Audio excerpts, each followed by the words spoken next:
mkubwa umhurumie mdogo. Hurumia mpaka wanyama watakupenda. Hiyo ninaipractice kwa vitendo. Subhanallah. Mtaamini mimi nilikuwa nina kuku anagonga mlango kwa kumtendea wema tu. Akitiwa misukosuko kwa anakuja nyumbani kwa mlango umefungwa anaogonga. Alafu unamfungulia mlango anaingia ndani. Kuku wangu huyo alikuja fanya maajabu nikaonekana mchawi. Nilikuwa nina tabia ya kumlea vizuri jogoo mkubwa.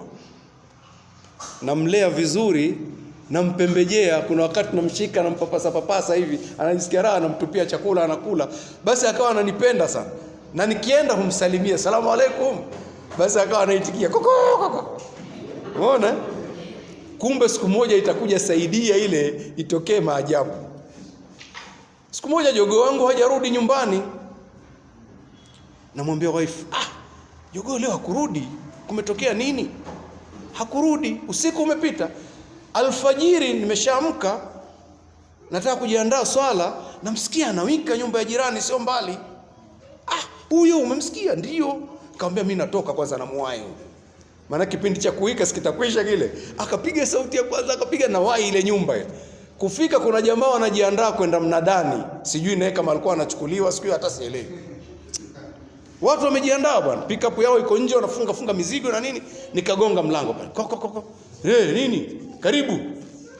Nikamwambia kuna kuku wangu hakurudi nyumbani na nimemsikia amewika humu. Wewe jamaa mbona atakuletea uchuro bwana? Wewe umemjuaje? Nikamwambia simjue jogoo wangu anavyowika. Nikamwambia namjua zaidi, ninaweza nikamsemesha hapa. Ayamsemesha. Nikasema salamu alaykum. Koko. Nikamwambia huyo huko. Jamaa waliniogopa. Waliingia ndani moja kwa moja na kumchukua. Wamemshika wao, anapiga kelele. Wananikabidhi tu kimya. Walipomkamata wananitelea wameletea mimi kumtia mkononi tu kimya. Wakasema jamaa mchawi huyo. Kaondoka. Nini? Huruma tu. Irham man haulak. Hiyo nimepractice mpaka kwa wanyama kabisa. Wanyama nimefuga wanyama, nafanya vitu vya namna hiyo ninaviona kabisa. Ukifika unamwona mnyama amefurahi anaruka kabisa. Nini? Ni huruma tu kabisa. Sasa kama mnyama unaweza ukamshika roho yake namna hiyo akakufuata mwenyewe, binadamu, jamani, turudishe huruma zilizopotezwa. Siku hizi huruma imepotezwa kwa nguvu nyingi. Hata hawa wanaodai, wakina mama wanaodai usingle mother, wamenyimwa huruma, rahma imeondolewa. Wameondolewa rahma, hisia za kuwa na mume halafu upate watoto na watoto wapate haki za baba na mama, ni hisia za rahma hizi. Rahma imeondolewa. Mwanamke hana rahma tena. Anasema anataka kuwa peke yake. Unamlea mtoto peke yako.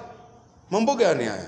Kwa hiyo turudishe. Jamii inaporomoka kwa kasi mno kwa kukosa kupinga nafsi. Nafsi uipinge ndio ufanikiwe. Na ukiendekeza nafsi mambo mengi yanaharibika.